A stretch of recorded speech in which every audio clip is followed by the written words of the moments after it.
नमस्कार। प्रादेशिक समाचार के साथ मैं पूनम केरकेट्टा। पहले मुख्य समाचार।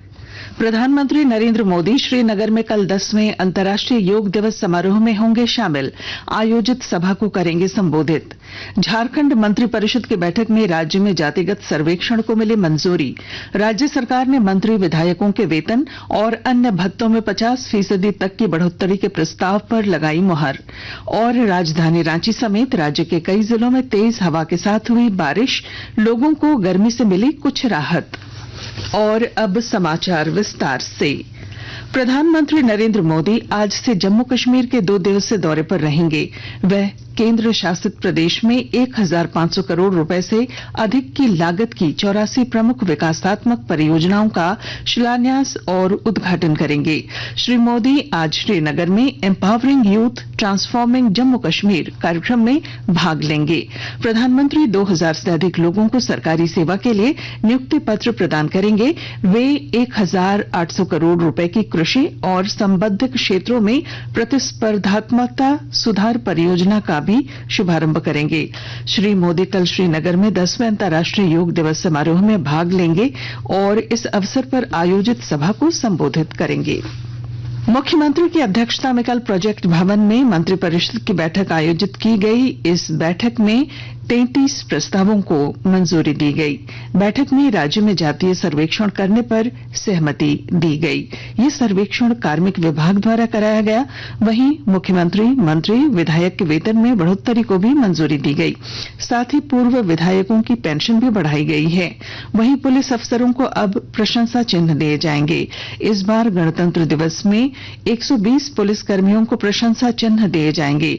झारखंड गृह रक्षा सेवा नियमावली 2022 में संशोधन की स्वीकृति दी गई। झारखंड न्यायिक सेवा नियमावली 2024 के गठन को भी स्वीकृति दी गई। गोड्डा जिले के पत्थरगामा प्रखंड के महेश लिट्टी गांव में सिकल सेल बीमारी के 3 मरीज पाए गए हैं। गोड्डा जिला स्वास्थ्य विभाग की ओर से स्कूलों और कॉलेजों में भी सिकल सेल की जांच की जा रही है। खून का नमूना लेकर सिकल सेल एनीमिया की जांच होती है।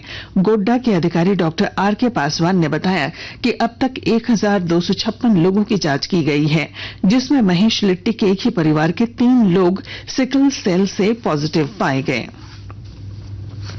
रामगढ़ जिले स्थित औषधि निरीक्षक कार्यालय में नार्कोटिक्स, साइकोट्रोपिक औषधियां और मादक द्रव्यों के विरुद्ध जागरूकता अभियान के तहत सभी थोक और खुदरा औषधि विक्रेताओं के साथ बैठक का आयोजन किया गया।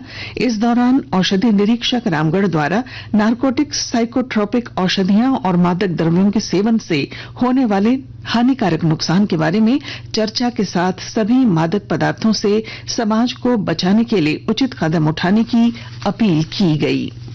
पश्चिमी सिंहभूम जिले में वृहद स्तर पर नशा मुक्ति अभियान आज से शुरू हो रहा है। यह अभियान 26 जून तक विभिन्न स्तरों पर आयोजित किया जाएगा। विस्तृत ब्यौरा दे रहे हैं हमारे संवाददाता।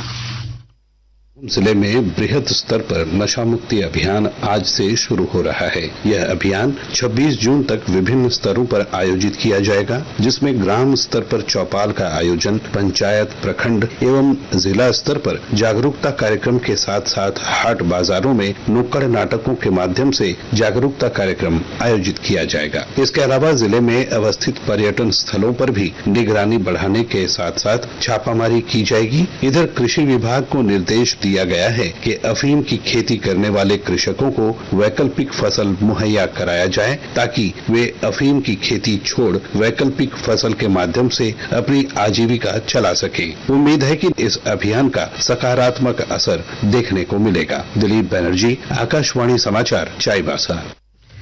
आकाशवाणी के ताजा तरीन समाचारों के लिए आप हमारी वेबसाइट newsonair.gov.in पर लॉग ऑन कर सकते हैं। ताजा समाचार X handle @AIR news alerts और Facebook page All India Radio News पर भी उपलब्ध है। आप प्रादेशिक समाचार एकांश के एक्स हैंडल @AIR न्यूज _ और फेसबुक, इंस्टाग्राम पेज तथा YouTube channel AIR news Ranchi पर भी हमारे बुलेटिन सुन सकते हैं। प्रादेशिक समाचार आप आकाशवाणी रांची से सुन रहे हैं। केंद्र सरकार ने जून 2024 यूजीसी नेट परीक्षा रद्द कर दी है। यह परीक्षा बाद में नए सिरे से आयोजित होगी और जल्द ही नई तारीख का ऐलान किया जाएगा। भारतीय साइबर अपराध समन्वय केंद्र द्वारा दी गई जानकारी के बाद यूजीसी नेट परीक्षा रद्द की गई है। यह मामला गहन जांच के लिए केंद्रीय जांच ब्यूरो को सौंप दिया गया है। नीति आयोग नई दिल्ली से आकांक्षी प्रखंड कार्यक्रम के प्रशिक्षण के लिए कटकमदाग प्रमुख विनीता कुमारी का चयन किया गया है। वे Indian Institute of Public Administration New Delhi में 20 और 21 जून को आयोजित होने वाले 2 दिवसीय प्रशिक्षण में शामिल होंगी। उन्हें प्रशिक्षण में भाग लेने के लिए जिला प्रशासन की अनुशंसा पर झारखंड सरकार ने नामित किया है। झारखंड से 3 प्रमुखों का चयन किया गया है। इसमें हजारीबाग जिले के कटकमदाग प्रखंड से कुमारी विनीता के अलावा रांची के मांडर प्रमुख और गुमला जिले के डुमरी प्रखंड प्रमुख का नाम शामिल है। जमशेदपुर में 21 से 23 जून को सीसीडीएसआई के वार्षिक अधिवेशन का आयोजन किया जा रहा है। झारखंड और बिहार राज्य सहित देश भर के 150 चिकित्सक इस अधिवेशन में शामिल होंगे। आयोजक द्वारा बताया गया कि यह 8वां अधिवेशन है। अधिवेशन में इस बीमारी को लेकर चर्चा होगी, साथ ही इसके बेहतर से बेहतर इलाज और लोगों के बीच इसकी जागरूकता कैसे लाई जाए, इस पर चर्चा की जाएगी। रांची जोनल पुलिस महानिरीक्षक अखिलेश झा ने कल एसएसपी कार्यालय में राजधानी रांची में हाल के महीनों में हुई आपराधिक घटनाओं की समीक्षा की। रांची डीआईजी अनूप बिरथरे, एसएसपी चंदन कुमार सिन्हा और ग्रामीण एसपी सुमित अग्रवाल की मौजूदगी में हुई समीक्षा बैठक में आईजी ने राजधानी रांची में चोरी और छिनतई की घटनाओं में हो रही वृद्धि पर चिंता जताते हुए हर हाल में इस पर रोक लगाने का निर्देश दिया। 1 जुलाई से रांची सहित राज्य भर के सभी सिविल कोर्ट के समय में बदलाव किया जाएगा। 1 जुलाई से सिविल कोर्ट का समय सुबह 10:30 से शाम 4:30 तक रहेगा। इस संबंध में हाई कोर्ट की ओर से सभी सिविल कोर्ट को पत्र जारी किया गया है। मौसम। राजधानी रांची समेत आसपास के क्षेत्रों में कल रात तेज हवाओं के साथ बारिश हुई है। बारिश होने से तापमान में गिरावट दर्ज की गई है। लोगों को गर्मी से थोड़ी राहत मिली है। कई जगहों पर पेड़ गिर गए हैं। मौसम विभाग के पूर्वानुमान में अगले 2-3 दिनों में संथाल के रास्ते मानसून झारखंड में प्रवेश करने की संभावना है। क्रिकेट। आईसीसी T20 क्रिकेट विश्व कप के पहले सुपर 8 ग्रुप 2 मैच में दक्षिण अफ्रीका ने अमेरिका को 18 रनों से हरा दिया। 195 रनों के लक्ष्य का पीछा करते हुए अमेरिकी टीम 20 ओवर में 6 विकेट पर 176 रन ही बना सकी। आज सुपर 8 ग्रुप 1 में भारत का मुकाबला अफगानिस्तान से होगा। यह मैच भारतीय समय के अनुसार रात 8 बजे से शुरू होगा। ग्रुप 2 के सुपर 8 में इंग्लैंड और वेस्टइंडीज के बीच मैच खेला जाएगा। यह मुकाबला भारतीय समय के अनुसार सुबह 6 बजे शुरू होगा। और अब अखबारों की सुर्खियां।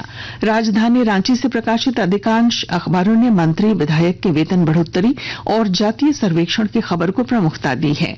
प्रभात खबर लिखता है, वेतन भत्ता में बढ़ोतरी को मिली मंजूरी। हिंदुस्तान ने लिखा है, गैंगस्टर अमन साव के कई ठिकानों पर एनआईए का छापा।